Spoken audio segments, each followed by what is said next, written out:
DJ awoke from his Spider-Man bed. Oh, yeah. Oh boy! Oh boy, oh boy, oh boy, DJ yelled, the power in his voice awakening every befuddled and disgruntled neighbor.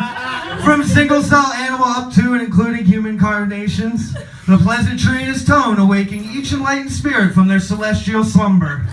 Oh boy! Today is my big day! DJ could barely contain his excited delirium as he splashed in and out of the shower. The euphoria contained within DJ's kaleidoscopic virtue seemed to gnash and swirl all the psychic energy present within the tiny house in which he resided. As if the majestic seraphims of an ancient hell tore through the transient fabric of time to deliver the complete euphoric joy that would be DJ's big day. His dog, Odin, keen to his owner's excitement, growled with a hushed roar. Not yet, cooed DJ. I need to get ready for my big day.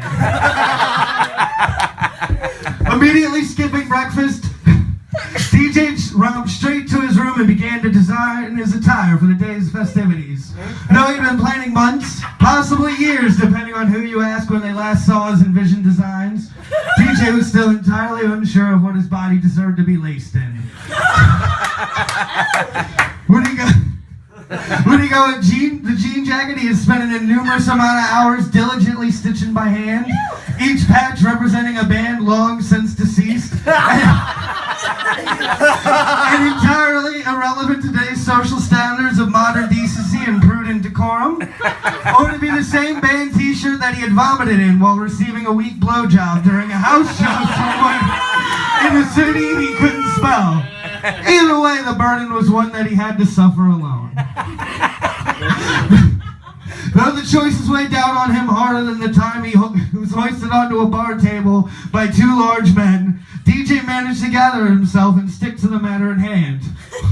Whoa, buddy, this isn't about looks. DJ laughed at his own lunacy.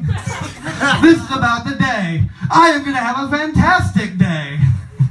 Without a second thought, DJ threw on his favorite onesie. What do you do at the beach after a run-in with a particularly iron-studded lifeguard? Sliding face first down the stairs, DJ collected himself on the couch and began to furiously pound away at the digits on his cell phone. The phone rang, and the phone rang, and the phone rang. Once, twice, thrice! Hello, whispered the groggy throat of a young man receiving the call. Yeah, this is Brutus! Yelled DJ from the other end. Yeah, it is. The caller was perturbed but willing to hear what the dialer had in mind. Well, this is DJ Pedal, and I'm ready for my big day. The man on the other end wiped the sleep from his eyes. Okay, we'll be over. DJ did not hear the final words from the slumbering man as the phone crashed hissedly to the floor. DJ was already in his drunken stupor, chilled to the very core of his existence with the anticipation of his big day. The confused fusion of excitement and anxiety flowed within DJ roused Odin into a frenzy, and the animal began to run circles around his owner. Gah! Yelled DJ. Odin, this isn't the time. I'm about to have my big day. Though DJ was right in one regard, that he was about to have a big day.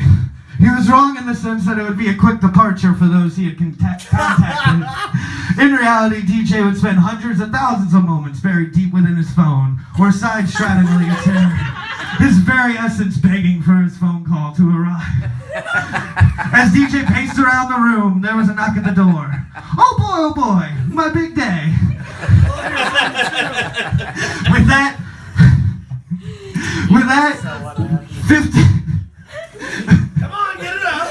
that, 15 towering and burly muscle hunks came streaming through the door in a cosmopolitan rainbow of human flesh. To go into any excess detail of one individual would only serve as a diminishing example of the next. The seemingly infinite mound of hulking flesh could only have been designed in the hottest nightclubs or the coldest lab of the gayest scientist. As they entered the room, standing erect and strong, DJ can barely contain his excitement. Are you ready to ride the train? DJ exclaimed. The men began to pump their fists as if it would make the truck holler. Chugga, chugga, chugga, chugga, chugga, chugga, chugga. They They began to spout onomatopoeia of a rambling train as DJ unleashed the oil. Muscles seeping in the viscous liquid wept exotic pleasure as the young lad achingly caressed each nook and crevice. His body, too, shaking with a newfound delight. The sudden rush of joy seized DJ as if he were possessed by a deleterious phantasm, his body shuddering from the touch of flesh. Ahoo! All aboard the fuck train! DJ laughed and laughed and laughed. None of you boys are leaving till I come a fucking bus. The screaming might as well have been a starting trigger for the strapping young men, and they began to fuck, suck, handle, and fondle every inch of the begging DJ pedal. Finally, the largest man, the most sickeningly disgusted of the bunch, seized DJ by the back of his shoulder and began to capsize him in the same way a large wave takes over a hubristic ship. The moans that thus gurgled and spewed from the gaping maw that was DJ's delights only served as a catalyst for the bulging man's rage and speed.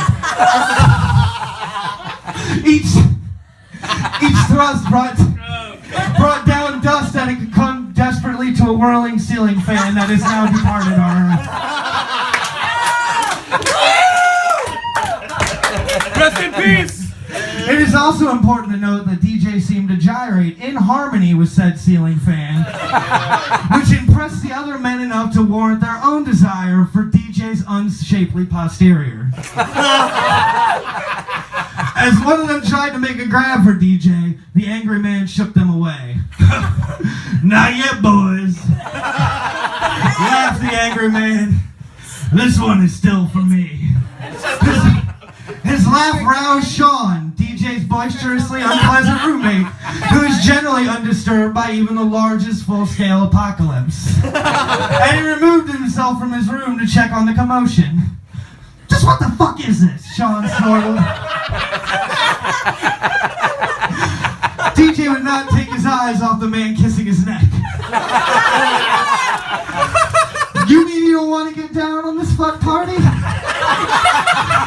DJ did not finish his sentence before Sean leapt from the top of the stairs and somehow, in mid-flight, removed all his clothing so that his naked and distorted body could land face first in one of the younger lads.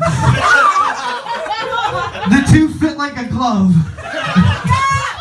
And Sean's thrusting caused DJ to stop his own sexual movements and proceed to fist fuck his way through the throng of ripe fresh to reach his way to Sean's gaping hole. I need a drink. It's getting hot. Slow claps are waiting for Hurry up, it's hot in here. Their tongues dancing as if it was their first time again reminded DJ of one of his most favorite aspects of his big day, which is his admiration for surgical insertion. Quick, Sean, I need my catheter from the sex box. From the sex box! Sean unplugged himself from two men.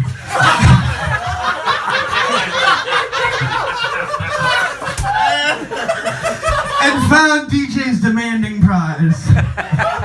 Without any need for any sort of lubricant, Sean inserted the catheter into DJ's pulsing rocket and allowed the concoction of fluids to seep into his body. Yeah,